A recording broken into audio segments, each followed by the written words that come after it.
ایک دوسرے کی چغلی کرتے ہیں، ایک دوسرے کے تانو تشنی کرتے ہیں، ایک دوسرے کی برائیاں کیا کرتے ہیں، لیکن ہمیں ذرہ برابر بھی فکر نہیں ہوتی آخر یہ دوسرے کے پیٹھ پیچھے کی باتیں کر رہے ہیں، کیا اس کے بارے میں کل میدان محشر میں بھی سوال ہونے ہیں یا نہیں؟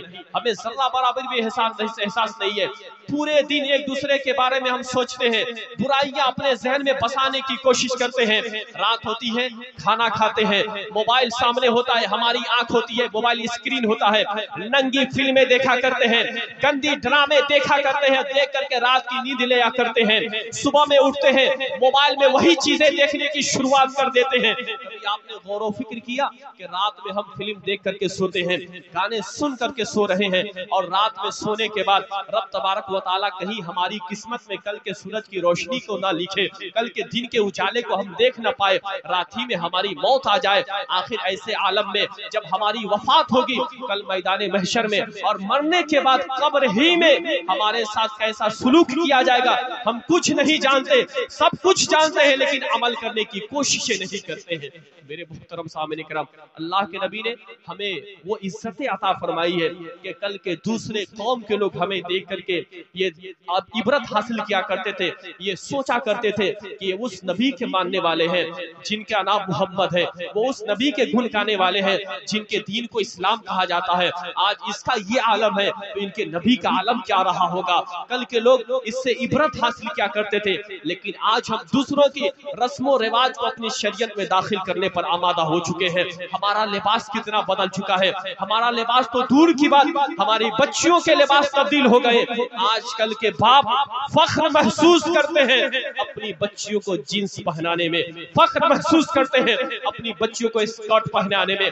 میرے محترم سامعین کرام، کل میدان محشر میں مرنے کے بعد ان ماں باپ سے بھی سوالات کیے جائیں گے کہ کل میدان محشر میں رب کے محبوب کے سامنے رب تبارک و تعالیٰ کرسی عدالت پر ہوگا اور سوال فرمائے گا، بتا دنیا میں کیا میں نے انبیاء کرام کو اسی لیے مبعوث کیا تھا، آخری نبی کو تمہارے درمیان اس لیے بھیجا تھا کہ اپنی پوری زندگی وہ تبلیغ و اشاعت کرتے رہے، تجھے حق کے راستے دکھاتے رہے، برائیوں سے بچاتے رہے۔ ان کے اقوال بھی موجود تھے، ان کی زندگی بھی موجود تھی، ان کی باتیں بھی موجود تھی، لیکن پھر تو بے بہرا بن کر کے اپنے کانوں میں انگلیاں ڈال کر کے بہرا بن کر کے اپنے آنکھوں کو بند کر کے زندگی کے ایام بسر کر رہا تھا۔ کل رب تبارک و تعالیٰ فرشتوں کو اگر حکم فرما دے کہ فرشتوں میں اسے نہیں پہچانتا، اس کے اعمال اچھے نہیں ہیں، لہذا منہ کے بل گھسیٹ کر کے جہنم کے وادیوں میں داخل کر دو، یقین جانیے وہاں پر کوئی نہیں ہوگا جو آپ کو بچا سکے، آپ کی سفارش کرا سکے۔ میرے محترم سامعین کرام، زندگی بہت کم ہے، اگر زندگی عیش والی ہوتی صحابہ کرام زندگی کو حاصل کر لیتے۔ اللہ کے نبی جن کو اللہ تعالیٰ نے پوری کائنات کی بادشاہت عطا فرمائی، اللہ کے نبی فرماتے ہیں، حضرت عائشہ کی حدیث ہے، اے عائشہ اگر میں چاہ لوں تو یہ بڑے بڑے پہاڑ سونا بن جائے، سونا بن کے میرے پیچھے پیچھے چلنے لگے۔ کبھی آپ نے اس نبی کی زندگی کا مطالعہ کیا؟ اللہ کے نبی رات بھر رب تبارک و تعالیٰ کی بارگاہ میں دعائیں کرتے تھے، اللہم احیینی مسکینہ وامیتنی مسکینہ واحشرنا زمرۃ المساکین، اے اللہ مجھے مسکینوں میں زندہ رکھ، مسکینوں والی موت عطا فرما، اور کل میدان محشر میں مسکینوں میں سب میں مجھے کھڑا فرما۔ یہ اللہ کے نبی کی دعائیں تھی، لیکن آج ہم مال و دولت کی ہوس میں اتنے چور ہو چکے ہیں کہ اپنا مال تو دور کی بات، ہم یہ سوچتے ہیں چاہے پیسہ ہو کیسا بھی کیوں نہ ہو، حرام کا ہو یا حلال کا ہو، اپنا مال تو دور کی بات دوسرے کی پراپرٹی پر قبضہ کرنے کی کوشش کرتے ہیں۔ آج آپ کمزوروں کو ستا لیں گے، کمزوروں پر غالب آ جائیں گے، لیکن رب تبارک و تعالی جو تمام غالبوں کا غالب ہے، کل میدان محشر میں آپ کی پکڑ فرمائے گا، آپ پر سختی فرمائے گا۔ آپ دنیا میں ناجائز طریقے سے مال کو اکٹھا کریں گے، مرنے کے بعد سارے مال آپ کے یہی رہ جائیں گے۔ آپ ایسے عالم میں جائیں گے کہ آپ کے ساتھ صرف کفن کے علاوہ کچھ دیکھنے کو نہیں ملے گا۔ میرے محترم سامعین کرام، آپ دنیا کے عیش و طرف سے نکلے، اپنے اوقات کو رب تبارک و تعالیٰ کی دی ہوئی نعمتیں سمجھے اور آخرت کی تیاری کریں۔ آخری بات میں آپ کے حوالے کروں، اللہ کے نبی صلی اللہ علیہ وسلم نے ارشاد فرمایا، نماز جنازہ فرض کفایہ ہے، فرض کفایہ کہتے ہیں کہ کسی انسان کی وفات ہوئی، کسی انسان کا انتقال ہوا، اس کے گھر والے، اس کے قبیلے کے لوگ، اس کے برادری کے لوگ یا چند لوگ اس کے لیے نماز جنازہ پڑھ لے، حق ادا ہو جائے گا۔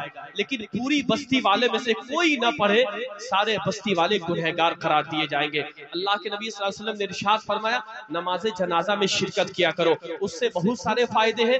اگر جو انتقال کیا نیک انسان ہے، اس کے جنازے میں شرکت کرنے کی وجہ سے اللہ تعالیٰ تمام کی بخشش فرما دیتا ہے۔